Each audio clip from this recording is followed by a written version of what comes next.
et c'est en leur nom que j'ai organisé cette soirée. Donc quand je dis le groupe, c'est les Noirs francophones donc de France, Suisse et Belgique. Et oui, enfin nos groupes de France, Suisse et Belgique. Et donc, comme vous avez dit, Rav, ils sont tous sortis de leur religion, de sorte que dans nos groupes, bon, c'est vrai que quand on partage entre nous, c'est beaucoup plus facile, on est beaucoup plus sur la même longueur d'onde. Et c'est vrai qu'ils sont très isolés, exactement comme vous avez dit, ils sont isolés dans leur région, en France, Suisse et Belgique. Il y a quelques petits groupes, il y a un groupe à Bruxelles, un à Paris, un à Strasbourg, qui sont enseignés par des raves locaux, un groupe démarre à Bordeaux, un autre à Troyes. Le groupe de Bordeaux a créé un groupe Facebook, donc je dis ça si vous voulez nous retrouver. On a 3 Facebook, ON Abraham à Bordeaux, groupe Noirique de Bordeaux, un groupe, justement, comme ils se sentent tout seuls, ils ont beaucoup d'activités, je dirais, virtuelles quand même, par Webex, par Facebook, donc ils ont créé une association, Pascal Henry a créé une association qui s'appelle Reconstruire les 70 Nations, donc il y a un Facebook et un site internet, et qui organise par Webex beaucoup d'activités auxquelles nous nous joignons tous, d'ailleurs moi j'en fais partie aussi,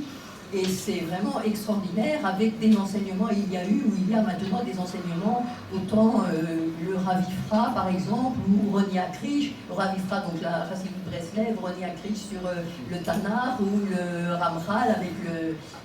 le Rav Mordechai Shreki, où tous les jours ils lisent, il y a aussi des cours d'hébreu avec Chaim Weissman qui enseigne à Ashkelon, et tous les jours ils lisent la paracha, enfin nous, parce que pendant longtemps je me suis loin l'euro, nous lisons la paracha Tashavua ensemble, et pendant 1 heure, et après souvent nous restons ensemble parce que c'est un groupe d'amis, c'est un groupe surtout pour ceux qui sont isolés, mais même le groupe de Bruxelles. En fait, tous les jours, nous nous retrouvons, et moi, je reconnais que pendant 1 an et demi, j'ai établi mon emploi du temps en fonction de ce groupe pour être avec eux, parce que c'est comme une famille. En fait, on est tous... et la fédération que j'ai créée, donc je vous le dis déjà, organise tous les ans un voyage ici. Donc là, nous avons eu un voyage il y a 2 ans, à Soukot. Cette année, nous avons ce symposium, mais l'année prochaine, nous aurons un voyage ici. Et tous les ans, un congrès aussi au mois de novembre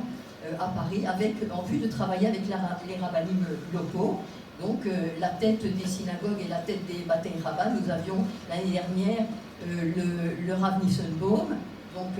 porte-parole du Bet Lubavitch, et puis aussi le Rav Meir Malka,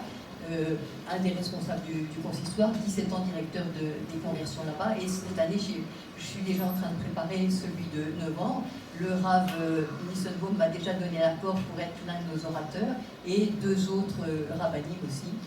Donc pour travailler avec tout le tissu juif aussi, justement pour qu'il soit connu, pour que les portes des synagogues leur soient ouvertes aussi, et des Batei Rabbah, comment ils peuvent connaître les autres non-juifs qui sont aussi en recherche spirituelle. C'est en frappant aux portes des synagogues et des Batei Rabbah, et puis demandant est-ce qu'il y a des cours pour non-juifs, on les met en contact aussi, et c'est comme ça que tout ce tissu, en fait, Bezrat Hashem petit à petit, s'ouvrira à nous, et que le mouvement aussi pourra grandir en France. En tout cas, il nous regarde en live, donc